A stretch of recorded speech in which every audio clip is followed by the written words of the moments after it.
Looking for some fun Halloween STEM activities to try? I've got you covered. These are perfect for class parties, one-day challenges, and class rewards. Let's jump into these spooktacular activities. Welcome to the Elementary STEM Coach Podcast, a show that'll help you with lesson ideas, systems, and actionable tips to apply to your classroom. I am your host, Naomi Meredith, a former classroom teacher turned current STEM teacher and coach. With over a decade of experience teaching and a master's degree in STEM leadership, I am here to coach you throughout the year to help you gain back more time to create innovative experiences for your students. Grab your earbuds and let's get started. To help me get in the mood for this episode, I wore my jack-o'-lantern shirt. And let me tell you, I am definitely a STEM teacher, elementary teacher at heart. My teacher, Honey, and I aren't the same age. He's older than me. And I tell him when it's Halloween time, I need to have my millennial moments and get in the mood and dress up, which makes it even more fun because we have our little dog, Frederick. And Frederick and I do the couple costumes. My teacher, Honey, he doesn't do any of that. My first year when I got Frederick, I was an astronaut and Frederick was my little rocket. And I made him a little rocket pack out of water bottles that I painted with silver paint and used tissue paper for the flame. So super cute. I had that picture hung up on my wall for a long time. And the younger students kept asking me if I was a real astronaut. And they totally believed me that I was, even though I'm holding my dog in the picture. And depending on what mood I was in, I would tell them, yes, I am. And that's why I'm a teacher. But no, I'm really not a real astronaut, but it was a fun costume. The second Halloween with Frederick, I was Miss Frizzle and he was my little lizard. And of course, I wore that outfit to school. Didn't bring Frederick along. But when I brought him to doggy daycare and picked him up that afternoon, he actually won the costume contest, which I didn't even know it was a contest. I just wanted to dress up. So that was super fun. And then this year, I am going to dress as a Starbucks barista, and he is going to be my little puppuccino. So poor little Freddy Fred has to dress up with me, and my teacher, Honey, is off the hook. So of course, I'm very excited about this episode because I have 5 Halloween STEM activities for you to try, and I think that you and your students are really going to love them. They aren't tied to Halloween specifically, so if your school or classroom doesn't celebrate Halloween, you can still do these in your classroom. They have a spooky twist, but they're not necessarily let's celebrate Halloween together.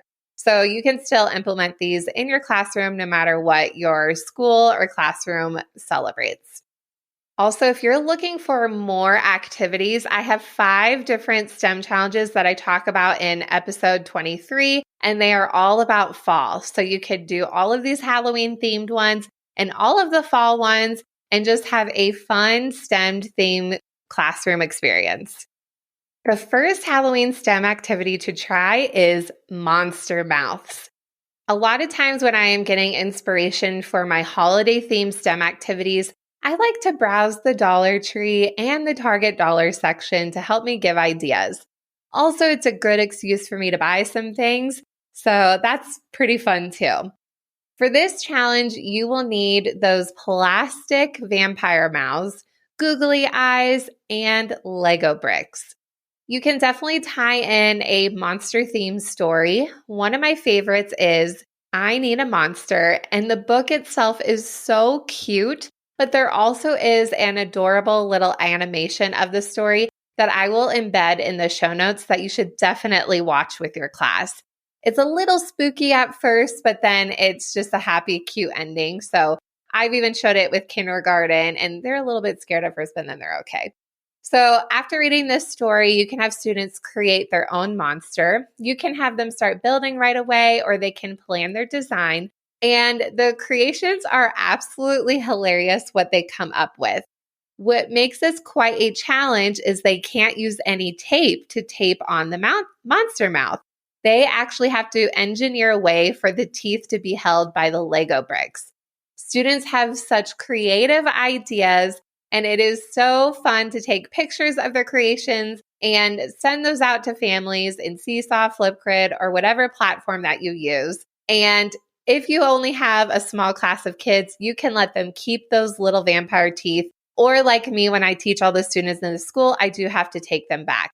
I will say I have had some kids walk off with them, and that's pretty disgusting because they have been used a lot of times. But this is a fun Monsters theme challenge to try.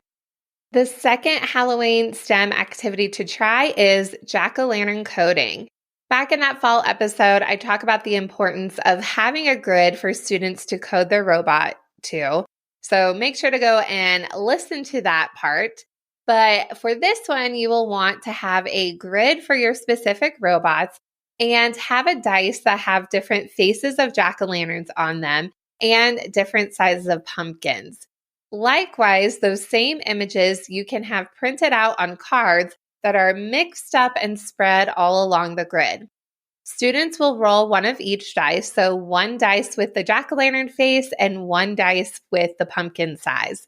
In turn, they will code their robot to collect the jack-o'-lantern face that will go on the corresponding pumpkin size. If you want to make this even more hands-on, instead of having cards, you could have felt pumpkins that you could cut out on a Cricut machine or even by hand, and different jack-o'-lantern faces that you could cut out. And those could be lining the border of your coding mat. And when students code to those different sections, they can actually build the physical jack-o'-lantern. So there's a lot of variations to this. You can have a lot of fun with it and have a different building experience when it comes to coding. The third Halloween STEM activity to try is spider pulleys. Again, this is another low prep one, but the kids absolutely love it. After talking about the science of pulleys and different pulleys out there, students can create their own pulley system that will help pull the spider up to their web. For this challenge, all you will need are those cute little spider rings that, as a kid, you would put one on every finger and think you're beautiful. I'm not saying that I did that. Wink, wink. But you have those spider rings, you have yarn, you have pencils, and you tie a long piece of string on those rings and onto the pencils. I recommend doing this ahead of time so they're ready to go. This is a big challenge for a lot of kids to make those tiny knots, so just go ahead and tie those before you start the challenge. And then you have tiny spider webs printed out on paper and Lego bricks, or you can even use makerspace items as well. Students will create a system where the pulley can be in their design and be steady, and while they turn the pulley, the spider can go up the web. Again, you could send kids on their way with these rings or keep them for a lot of different classes. The fourth Halloween STEM challenge to try is slime explorations. I know a lot of teachers and parents have their different opinions when it comes to slime. So I recommend, if you can, if the weather is nice enough, do this outside. It's a great way to explore the outdoors with this messy experiment. This is also a great lesson on matter and all the 3 states of matter and how slime doesn't always follow the rules of solids, liquids, and gases, but is more of a non-Newtonian fluid. So you could talk about all of that science with students. And this is also a great way to try different recipes, and students can compare the different types of slime and what they can and can't do. For example, some of the things you can have students observe are which one was the stickiest, which one was the smoothest, the most gooey, the most bouncy, and the most stretchy. My favorite slime out there uses baking soda, glue, and contact solution. You can just Google it and find the recipe. A way to make this even spookier is you can actually buy glue that glows in the dark. I know that it glows in black light. I'm not 100% sure if it glows in just a dark room. Test it out. They make big old jugs of it, and it's sparkly and so much fun. Another thing too with slime, have some gloves on hand for students who have sensory needs. Not all kids like the sensation of slime, so having those available are just a great backup for students who still want to experiment this fun challenge, but they don't necessarily want their hands in contact with the slime. The fifth Halloween STEM challenge to try is there was an old lady who swallowed a bat. And I actually have 4 station ideas that you can use in your classroom. So this will actually get 2 days of planning done for you if you do 2 stations a day. After you read the story or listen to an audio version, you can try these different challenges. Now, most kids think this book is really funny. I had a kindergarten class one year that had the weirdest reactions. They kept saying, "Ew, this is gross," or "Oh, what's wrong with her?" So that kindergarten class wasn't a huge fan. Most classes just laugh and think it's funny, but this class had a totally different response. So read that story and have the different things that the old lady swallows and pictures of those things. They could be real or clip art versions. And here are the 4 different stations that you can use that go along with this story. The first one is students can use Lego bricks or whatever type of blocks that you have, and they can build the different items that the old lady eats and then have an old lady face, and they can feed her all of those different items in order that it happens of the story. This is really good for beginning, middle, and end, paying attention to details, and having the sequential steps of a story. So you're tying in those ELA standards.